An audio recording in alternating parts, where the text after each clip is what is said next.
വിഴിഞ്ഞം അന്താരാഷ്ട്ര തുറമുഖത്തിന്റെ ട്രയൽ റൺ ഉദ്ഘാടനമാണ് ഇന്ന് നടക്കുക. മുഖ്യമന്ത്രി, കേന്ദ്ര ഷിപ്പിംഗ് മന്ത്രി സർബാനന്ദ് സോനോവാൾ അടക്കം നിരവധി പ്രമുഖർ ചടങ്ങിൽ പങ്കെടുക്കുന്നുണ്ട്. ഇന്നലെ രാവിലെ എത്തിയ മദർഷിപ്പ് സാൻ ഫെർണാണ്ടോയുടെ ഔദ്യോഗിക സ്വീകരണ ചടങ്ങും ഇന്ന് നടക്കും. വിവരങ്ങളുമായി റിപ്പോർട്ടറിന്റെ വാർത്താ സംഘം ചേരുകയാണ്. ആദിൽ പാലോട്, റോഷിപാൽ, ടി വി പ്രസാദ് എന്നീ മുതിർന്ന നമ്മളുടെ ജേർണലിസ്റ്റുകൾ ഇപ്പോൾ തിരുവനന്തപുരത്ത് വിഴിഞ്ഞം പോർട്ടിലുണ്ട്. ആദിൽ പാലോട് നമുക്കൊപ്പം ചേരും. ആദ്യം റോഷിപാൽ, ഒപ്പം T V Prasad.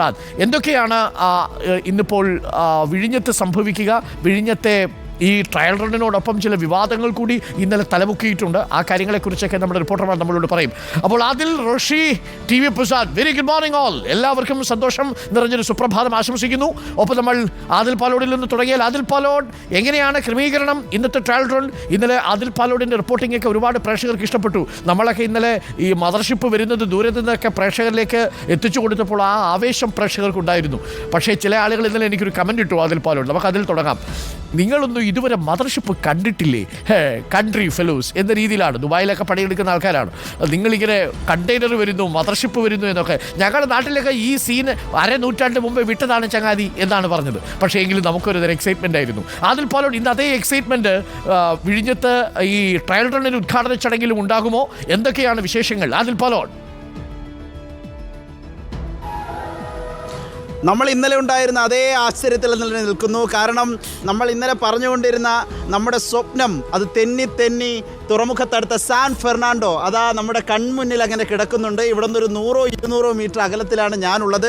San Fernando കപ്പലുണ്ട്. ഒപ്പം മെസ്ക്ലൈൻ്റെ കണ്ടെയ്നറുകൾ ഇറക്കി തുടങ്ങിയിട്ടുണ്ട്.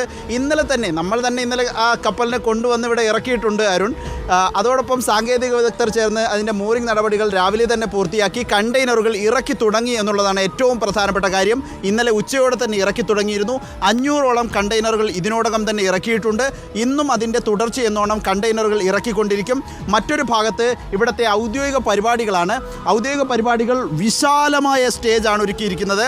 മലയാളികളെ സംബന്ധിച്ചിടത്തോളം, പ്രത്യേകിച്ച് തിരുവനന്തപുരത്തുകാരെ സംബന്ധിച്ചിടത്തോളം ഇതൊരു ആഘോഷമാവുകയാണ്. 7000 പേർക്ക് ഇരിക്കാവുന്ന ഒരു പന്തലാണ് ഇവിടെ കെട്ടിയിട്ടുള്ളത്. ഇതിന് പുറമെ 3000 പേർക്ക് പുറത്തും കസേരകളിട്ടിരിക്കാൻ കഴിയുന്ന സൗകര്യമുണ്ട്. അങ്ങനെ 10000 പേർക്ക് ഇരിക്കാൻ കഴിയുന്ന സൗകര്യങ്ങളോടെയാണ് ഈ പന്തൽ ക്രമീകരിച്ചിരിക്കുന്നത്. മുഖ്യമന്ത്രി 10 മണിയോടെ എത്തും. ഇന്നലെ കപ്പലെത്തി അതിൻ്റെ ട്രയൽ റൺ പരിപാടികൾ തുടങ്ങിയെങ്കിലും ഔദ്യോഗിക ട്രയൽ റൺ ഉദ്ഘാടനം മുഖ്യമന്ത്രിയാണ് നിർവഹിക്കുക. മുഖ്യമന്ത്രി നിർവഹിക്കും. കേന്ദ്ര തുറമുഖ മന്ത്രി സർബാനന്ദ് സോനോവാൾ അതിഥിയാകും. ഒപ്പം കരൺ അദാനി പങ്കെടുക്കും. വിഴിഞ്ഞം പോർട്ടിൻ്റെ CEO ആണ് കരൺ അദാനി. അങ്ങനെ എല്ലാവരെ സംബന്ധിച്ചും ആഘോഷത്തിൻ്റെ നിമിഷങ്ങളാണ്. അതിന് മണിക്കൂറുകൾ മാത്രമാണ് അത് ആഘോഷമാക്കാനുള്ള സമയത്തിന് ബാക്കി. ഇപ്പോൾ നമ്മുടെ പിന്നിൽ കപ്പലുണ്ട്. ഈ വശത്ത് യാർഡ് കാണാം, യാർഡ് ക്രെയിനുകൾ കാണാം. യാർഡിൻ്റെ ഔദ്യോഗികമായ ഉദ്ഘാടനം കൂടി ഇന്നുണ്ടാകും. അത് മുഖ്യമന്ത്രി ശിലാഫലകം അത് അനാച്ഛാദനം ചെയ്യുന്ന ചടങ്ങ് കൂടിയുണ്ട്. അതിന് പുറമെ നമ്മൾ ഇന്നലെ മുതൽ പറഞ്ഞുകൊണ്ടിരിക്കുകയാണ്, സാൻ ഫെർണാണ്ടോയിലെ കപ്പിത്താൻ, ആ കപ്പിത്താന് ഒരു ഉപഹാരം മുഖ്യമന്ത്രി നൽകുകയും ചെയ്യുന്ന പരിപാടി കൂടിയുണ്ട്. ഏതായാലും വലിയ ആഘോഷമാണ്. ഇന്നലെ തന്നെ കപ്പലെത്തിയെങ്കിലും ഔദ്യോഗിക സ്വീകരണ പരിപാടികൾ ഇന്നാണ് നടക്കുക. രാവിലെ 10 മണിക്കാണ് വിഴിഞ്ഞം തുറമുഖത്തിനകത്ത് സജ്ജീകരിച്ചിരിക്കുന്ന വിശാലമായ പന്തലിൽ ചടങ്ങ് നടക്കുക. അരുൺ, ഓക്കെ, ഞാൻ തിരിച്ചു വരാം. തുടരുക ആദിൽ പാലോ. ഞാനൊന്ന് റോഷിപാലിലേക്ക് പോയിട്ട് വരട്ടെ. Roshipal, very good morning. ഈ ഉദ്ഘാടന ചടങ്ങിനിടയിൽ പ്രതിപക്ഷ നേതാക്കൾ ഇന്നലെ ചില അതൃപ്തിയൊക്കെ അറിയിച്ചിരുന്നു. ഔചിത്യമില്ലല്ലോ ഈ സർക്കാരിന്, അല്ലെങ്കിൽ പ്രതിപക്ഷ നേതാവിനെ വിളിക്കുമായിരുന്നില്ലേ എന്നാണ് ഇന്നലെ പ്രതിപക്ഷ നേതാവ് പറഞ്ഞത്. പല ഘട്ടങ്ങളിലും പ്രതിപക്ഷ നേതാവിനെ സഹകരിപ്പിച്ചു. നേരത്തെ ക്രെയിൻ കൊണ്ടുവരുന്ന ഷിപ്പിൻ്റെ സ്വീകരണ വേളയിൽ പ്രതിപക്ഷ നേതാവിനെ വിളിച്ചതല്ലേ? ഈ കമ്മീഷൻ ചെയ്യുമ്പോൾ പ്രതിപക്ഷ നേതാവിനെ വിളിക്കാം, എല്ലാത്തിനും പ്രതിപക്ഷ നേതാവിനെ വിളിക്കണോ എന്നൊക്കെയാണ് ഭരണപക്ഷം പറയുന്നത്. പക്ഷേ ഇതിൽ ഉമ്മൻചാണ്ടിയുടെയും ഒപ്പം K Karunakaran, M V Raghavan തുടങ്ങിയ ഒരുപാട് UDF നേതാക്കളുടെയൊക്കെ സ്വപ്ന പദ്ധതിയാണല്ലോ. അപ്പോൾ ക്രെഡിറ്റ് അവർ കൊണ്ടുപോകും എന്നതുകൊണ്ടാണ് വിളിക്കാത്തത് എന്ന് പറയുന്ന രാഷ്ട്രീയാരോപണമാണ് പ്രതിപക്ഷം ഉയർത്തുന്നത്. ഇന്നിപ്പോൾ ഉമ്മൻചാണ്ടിയുടെ പേര് നൽകണമെന്ന ആവശ്യം ശക്തമാവുകയാണെന്ന് തോന്നുന്നു. ഇന്നലെ ചാണ്ടി ഉമ്മനൊക്കെ നമ്മളോടും ഒക്കെ പ്രതികരിച്ചിരുന്നു ഈ രീതിയിൽ.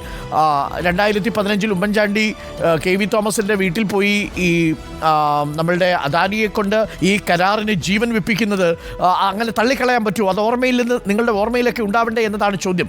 എന്തായാലും ഈ വിഷയത്തിൽ പ്രതിപക്ഷം ശക്തമായ ചില ക്യാമ്പയിനുകളൊക്കെ ഇന്ന് നടത്തുന്നുണ്ടെന്നാണ് അറിയുന്നത്. എങ്ങനെയാണ് പ്രതിപക്ഷം ഉമ്മൻചാണ്ടിയുടെ പേര് ഈ പദ്ധതിക്ക് നൽകണമെന്ന ആവശ്യം മുന്നോട്ട് വയ്ക്കുന്നത്?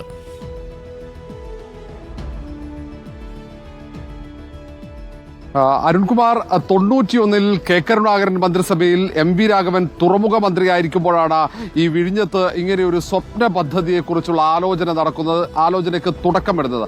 പിന്നാലെ വന്ന എ കെ ആന്റണി സർക്കാരും സമാനമായ രീതിയിൽ നിലപാടെടുക്കുന്നു. ഇ കെ നായനാർ സർക്കാരിന്റെ കാലത്താണ് ഇതിന് വേഗത കുറഞ്ഞതെന്ന് UDF പറയുന്നു. പിന്നീട് ഉമ്മൻചാണ്ടി സർക്കാർ ഇതിന്റെ ആദ്യ കരാറിലേക്ക് പോകുന്നു. അതുകൊണ്ട് തന്നെ ഇത് UDFന്റെ ഒരു സ്വപ്ന പദ്ധതിയാണ്. ഈ പദ്ധതിയുടെ തുടക്കമിട്ടിരിക്കുന്നത് UDF ആണ്.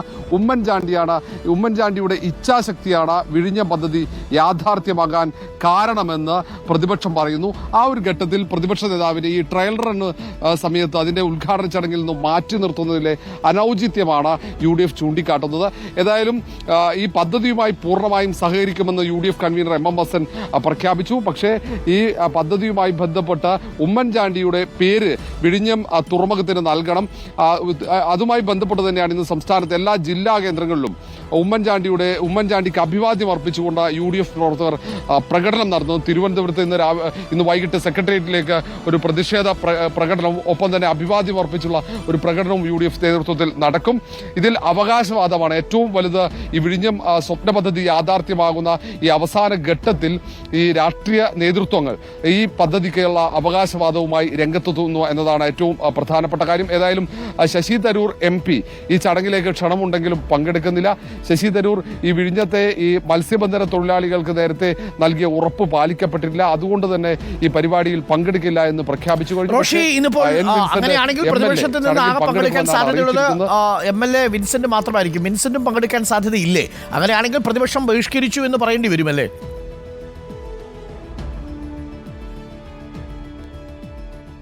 അരുൺകുമാർ, പരിപാടി ബഹിഷ്കരിക്കാനുള്ള ഒരു തീരുമാനത്തിലേക്ക് പ്രതിപക്ഷം ഇന്നലെ എത്തിയിരുന്നില്ല. വിൻസെന്റ് പങ്കെടുക്കുമെന്നായിരുന്നു പറഞ്ഞത്. ഏതായാലും അതിൽ മാറ്റമുണ്ടാകാനുള്ള സാധ്യതയില്ല. നമുക്ക് അല്പസമയത്തിനകം തന്നെ അക്കാര്യത്തിൽ വിവരം ലഭിക്കും. പക്ഷേ പ്രതിപക്ഷ നേതാവിനെ ചടങ്ങിൽ പങ്കെടുപ്പിക്കാത്തതിലുള്ള കടുത്ത പ്രതിഷേധം UDFനുണ്ട്. പക്ഷേ ആ പ്രതിഷേധത്തിന് അപ്പുറത്തേക്ക് ഈ വിഴിഞ്ഞം പദ്ധതിക്ക്, വിഴിഞ്ഞം തുറമുഖത്തിന് ഉമ്മൻചാണ്ടിയുടെ പേര് നൽകണമെന്ന ആവശ്യം കൂടുതൽ ശക്തമായി ഉന്നയിക്കുകയാണ്. പക്ഷേ ഒരു മനോഹരമായൊരു പരിപാടിയാണ്, കേരളത്തിന്റെ ഒരു ഭാവി തന്നെ നിശ്ചയിക്കുന്ന പ്രോഗ്രാമാണ് എന്നത് UDFനും നല്ല ബോധ്യമുണ്ട്. അതുകൊണ്ട് വലിയ രീതിയിൽ അവർ ആ പ്രതിഷേധ ശബ്ദം ഉയർത്താനുള്ള സാധ്യത നമ്മൾ കാണുന്നില്ല. വിൻസെന്റ് MLA പങ്കെടുക്കുമെന്ന് തന്നെയാണ് നമ്മൾ ഇപ്പോഴും കരുതുന്നത്. അതല്ലെങ്കിൽ വീണ്ടും അതൊരു വലിയ ചർച്ചയായിട്ട് മാറും. തീർച്ചയായിട്ടും നമ്മളടക്കമുള്ള മാധ്യമങ്ങൾ പ്രതിപക്ഷം ബഹിഷ്കരിച്ചു എന്ന് കൊടുക്കും. അത് പ്രതിപക്ഷത്തിന് ക്ഷീണമാണ്. അതുകൊണ്ട് MLA ഈ വിൻസെന്റ് ഈ പരിപാടിയിൽ പങ്കെടുക്കും. പ്രതിപക്ഷത്തിന്റെ സാന്നിധ്യം MLAയിലൂടെ ഉറപ്പാക്കാനായിരിക്കും ശ്രമിക്കുക. അതേസമയം MP പങ്കെടുക്കുന്നില്ല. MP പങ്കെടുക്കാത്തതിന്റെ കാരണമായി പറയുന്നത് ഈ പുനരധിവാസ പാക്കേജ് എല്ലാവർക്കും കൊടുത്തു തീർത്തിട്ടില്ല, അതുകൊണ്ട് പങ്കെടുക്കാൻ കഴിയില്ല എന്നാണ് MP ശശി തരൂർ പറഞ്ഞിരിക്കുന്നത്. പ്രതിപക്ഷ നേതാവിനെ വിളിക്കാത്തതിൽ പ്രതിപക്ഷത്തിൽ അമർഷമുണ്ട്. പ്രതിപക്ഷ നേതാവിനെ കൂടി എന്ന് വിളിച്ചാൽ എന്തായിരുന്നു കുഴപ്പമല്ലേ? നമ്മൾ സാധാരണ ചോദിക്കുന്നത്. നമ്മൾ ഇത്തരം കാര്യങ്ങളിൽ കുറച്ചുകൂടി വിശാലമായി ചിന്തിക്കുന്നത് നന്നായിരിക്കും. പക്ഷേ അപ്പോൾ സർക്കാർ പറയുന്നത് വിളിച്ചിട്ടുണ്ടല്ലോ MP-യെ, MLA, പിന്നെ ഇനി പ്രതിപക്ഷ നേതാവിനെ കൂടി കഴിഞ്ഞ തവണ വിളിച്ചപ്പോൾ പ്രതിപക്ഷ നേതാവ് ആ ചടങ്ങിനെ കുറിച്ച് മോശമായിട്ടൊക്കെ പറഞ്ഞില്ലേ? അതൊന്നും ഒരു കാര്യമില്ല. അതൊക്കെ പ്രതിപക്ഷ നേതാവിൻ്റെ ചുമതലയല്ലേ? പ്രതിപക്ഷ നേതാവ് അങ്ങനെയൊക്കെ പറയും. പക്ഷേ പ്രതിപക്ഷ നേതാവിനെ കൂടി ആ ചടങ്ങിൽ വിളിക്കേണ്ടിയിരുന്നു എന്നൊരു അഭിപ്രായം പൊതുവെ രൂപപ്പെട്ട് വരുന്നുണ്ട് കേട്ടോ.